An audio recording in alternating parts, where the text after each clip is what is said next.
शांति। आज बाबा की 23/10/2024 के साकार मुरली के महावाक्य हैं। बाबा ने बताया, मीठे बच्चे, तुम्हारी यात्रा बुद्धि की है, इसे ही रूहानी यात्रा कहा जाता है। तुम अपने को आत्मा समझते हो, शरीर नहीं। शरीर समझना अर्थात उल्टा लटकना।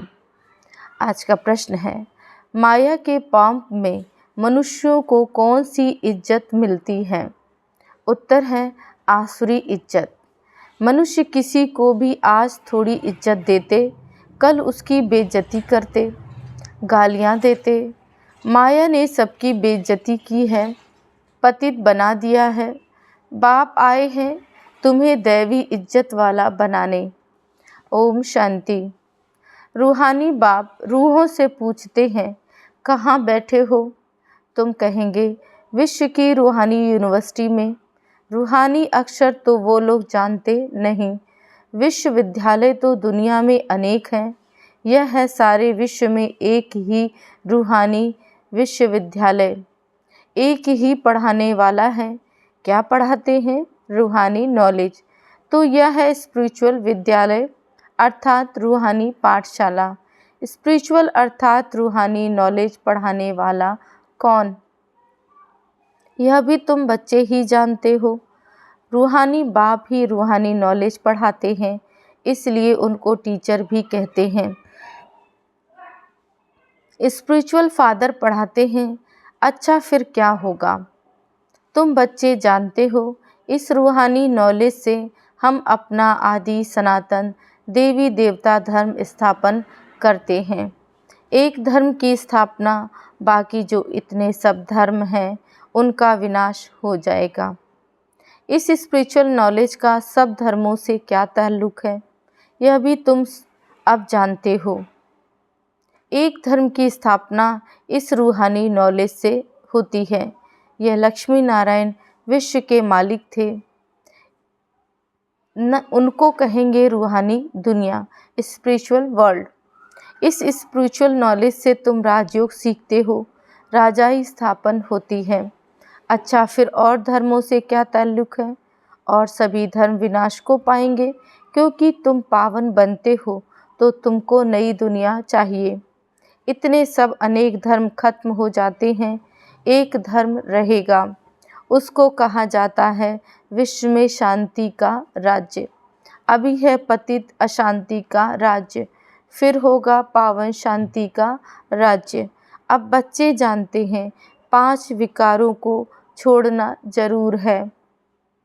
यह साथ में नहीं ले जाने हैं। आत्मा अच्छे व बुरे संस्कार ही ले जाती है। अब बाप तुम बच्चों को पवित्र बनने की बात बताते हैं। उस पावन दुनिया में कोई भी दुख होता नहीं। यह स्पिरिचुअल नॉलेज पढ़ाने वाला कौन है? स्पिरिचुअल फादर, सभी आत्माओं का बाप। स्पिरिचुअल फादर क्या पढ़ाएंगे? Spiritual knowledge. इसमें कोई भी किताब आदि की दरकार नहीं है। सिर्फ अपने को आत्मा समझ बाप को याद करना है, पावन बनना है। बाप को याद करते करते अंत मते सोगति हो जाएगी। यह है याद की यात्रा। यात्रा अक्षर अच्छा है, वह है जिस्मानी यात्राएं। यह है रूहानी यात्रा। उसमें तो पैदल जाना पड़ता है, हाथ पांव चलाते हैं। इसमें कुछ भी नहीं, सिर्फ याद करना है।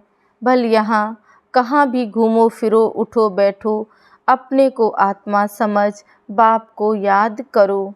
डिफ़िकल्ट बात नहीं है, सिर्फ याद करना है। यह तो रियलिटी है। आगे तुम उल्टे चल रहे थे, अपने को आत्मा के बदले शरीर समझना, इसको कहा जाता है उल्टा लटकना। अपने को आत्मा समझना, यह है सुल्टा। अल्लाह जब आते हैं तब आकर हमको पावन बनाते हैं। अल्लाह की पावन दुनिया है, रावण की पतित दुनिया है। देह अभिमान में सभी उल्टे हो गए हैं। अब एक ही बार देही अभिमानी बनना है। तो तुम अल्लाह के बच्चे हो, अल्लाह हूँ नहीं कहेंगे, अंगुली से हमेशा ऊपर की तरफ इशारा करते हैं तो सिद्ध होता है अल्लाह वह है। तो यहाँ ज़रूर दूसरी चीज़ है, हम उस अल्लाह बाप का बच्चा हूँ, हम भाई भाई हैं। अल्लाह हूँ कहने से फिर उल्टा हो जाएगा कि हम बाप हैं, परंतु नहीं, बाप एक है, उनको याद करना है। अल्लाह एवर प्योर है। अल्लाह खुद बैठ हमको पढ़ाते हैं। थोड़ी सी बात में मनुष्य कितना मूझते हैं। शिव जयंती भी मनाते हैं। श्री कृष्ण है स्वर्ग का पहला राजकुमार, यह बेहद का बाप इनको राज्य भाग्य देते हैं। बाप जो नई दुनिया स्वर्ग स्थापन करते हैं, उसमें श्री कृष्ण नंबर 1 प्रिंस है। बाप बच्चों को पावन बनने की युक्ति बैठ बताते हैं। बच्चे जानते हैं स्वर्ग जिसको बैकुंठ विष्णुपुरी कहते हैं, वह पास्ट हो गया है, फिर फ्यूचर होगा। बच्चे जानते हैं स्वर्ग जिसको बैकुंठ विष्णुपुरी कहते हैं, वह भी पास्ट हो गया। चक्र फिरता रहता है। यह ज्ञान अभी तुम बच्चों को मिलता है। यह धारण और कर और फिर कराना है। हर एक को टीचर बनना है। ऐसे भी नहीं कि टीचर बनने से लक्ष्मी नारायण बनेंगे, नहीं, टीचर बनने से तुम प्रजा बनाएंगे। जितना बहुतों का कल्याण करेंगे उतना ऊंच पद पाएंगे। स्मृति रहेगी। बाप कहते हैं ट्रेन में आते हो तो भी बैज पर समझाओ। बाप पतित पावन लिबरेटर है, पावन बनाने वाला है। बहुतों को याद करना पड़ता है। जानवर, हाथी, घोड़े आदि कच्छ मच्छ को भी अवतार कह देते हैं, उनको भी पूजते रहते हैं। समझते हैं भगवान सर्वव्यापी अर्थात सब में है। सबको खिलाओ। अच्छा, कण कण में भगवान कहते हैं, फिर उनको कैसे खिलाएंगे? बिल्कुल ही समझ से जैसे बाहर है। लक्ष्मी नारायण आदि देवी देवताएं थोड़ी ही यह काम करेंगे। चींटियों को अन्न देंगे, फलाने को देंगे। तो बाप समझाते हैं तुम तो रिलीजो पॉलिटिकल, तुम जानते हो हम धर्म स्थापन कर रहे हैं। राज्य स्थापन करने के लिए मिलिट्री रहती है, परंतु तुम हो गुप्त, तुम्हारी है स्पिरिचुअल यूनिवर्सिटी। सारी दुनिया के जो भी मनुष्य मात्र हैं, सब इन धर्मों से निकल अपने घर जाएंगे। आत्माएं चली जाएंगी। वह है आत्माओं के रहने का घर। अभी तुम संगम युग पर पढ़ रहे हो, फिर सतयुग में आकर राज्य करेंगे और कोई धर्म नहीं होगा। गीत में भी है ना, बाबा आप जो देते हो वह और कोई दे ना सके। सारा आसमान, सारी ही धरनी तुम्हारी होती है। सारे विश्व के मालिक तुम बन जाते हो। यह भी अभी तुम समझते हो। नई दुनिया में यह सभी बातें भूल जाएंगी। इसको कहा जाता है स्पिरिचुअल नॉलेज। तुम बच्चों की बुद्धि में है कि हम हर 5000 वर्ष बाद राज्य लेते हैं, फिर गवाते हैं। यह 84 का चक्कर फिरता ही रहता है। तो पढ़ाई पढ़नी जब पढ़ें जब ही जा सकेंगे। पढ़ेंगे नहीं तो नई दुनिया में जा नहीं सकेंगे। वहाँ का तो लिमिटेड नंबर है। नंबरवार पुरुषार्थ अनुसार वहाँ जाकर पद पाएंगे। इतने सब तो पढ़ेंगे नहीं। अगर सभी पढ़ें तो फिर दूसरे जन्म में राज्य भी पावे। पढ़ने वालों की लिमिट है। सतयुग त्रेता में आने वाले ही पढ़ेंगे। तुम्हारी प्रजा बहुत बनती रहती है। देरी से आने वाले पाप तो भस्म कर ना सकें। पाप आत्माएं होंगी तो फिर सजाएं खाकर बहुत थोड़ा पद पाएंगी। बेइज्जती होगी। जो अभी माया की बहुत इज्जत वाले हैं, वह बेइज्जत बन जाएंगे। यह है ईश्वरीय इज्जत, वह है आसुरी इज्जत। ईश्वरीय अथवा दैवी इज्जत और आसुरी इज्जत में रात दिन का फर्क है। हम आसुरी इज्जत वाले थे, अब फिर दैवी इज्जत वाले बनते हैं। आसुरी इज्जत से बिल्कुल बेघर बन जाते हैं। यह है कांटों की दुनिया। तो बेइज्जती हुई ना, फिर कितनी इज्जत वाले बनते हो। यथा राजा रानी तथा प्रजा। बेहद का बाप तुम्हारी इज्जत बहुत ऊंच बनाते हैं। यथा राजा रानी तथा प्रजा, बेहद का बाप तुम्हारी बहुत ऊंच इज्जत बनाते हैं, तो इतना पुरुषार्थ भी करना है। सब कहते हैं हम अपनी इज्जत ऐसी बनावे, अर्थात नर से नारायण, नारी से लक्ष्मी बन जावे। इनसे ऊंच इज्जत कोई भी है नहीं। कथा भी नर से नारायण बनने की ही सुनते हैं। अमर कथा, तीजरी की कथा, यह एक ही है। यह कथा अभी ही तुम सुनते हो। तुम बच्चे विश्व के मालिक थे, फिर 84 जन्म लेते नीचे उतरते आए हो। फिर पहला नंबर का जन्म होगा। पहले नंबर जन्म में तुम बहुत ऊंच पद पाते हो। राम इज्जत वाला बनाते हैं, रावण बेइज्जतवान बना देते हैं। इस नॉलेज से ही तुम मुक्ति, जीवन मुक्ति को पाते हो। आधा कल्प रावण का नाम नहीं रहता। यह बातें अभी तुम बच्चों की बुद्धि में आती हैं, सो भी नंबरवार। कल्प कल्प ऐसे ही तुम नंबरवार पुरुषार्थ अनुसार समझदार बनते हो। माया गफलत कराती है। बेहद के बाप को याद करना ही भूल जाते हैं। भगवान पढ़ाते हैं, वह हमारा टीचर बना है, फिर भी अपसेंट रहते हैं, पढ़ते नहीं हैं। दर दर धक्के खाने की आदत पड़ी हुई है। पढ़ाई पर जिनका ध्यान नहीं रहता, तो उनको फिर नौकरी में लगा देना होता है। धोबी आदि का काम करते हैं, उसमें पढ़ाई की क्या दरकार। व्यापार में मनुष्य मल्टी मिलियनर बन जाते हैं, नौकरी में इतना नहीं बनेंगे, उसमें तो फिक्स पगार मिलेगी। अब तुम्हारी पढ़ाई है विश्व की बादशाही के लिए। यहाँ कहते हैं ना हम भारतवासी हैं, पीछे फिर तुमको कहेंगे विश्व के मालिक। वहाँ देवी देवता धर्म के सिवाय दूसरा कोई धर्म होता नहीं। बाप तुमको विश्व का मालिक बनाते हैं, तो तुमको उनकी मत पर चलना चाहिए।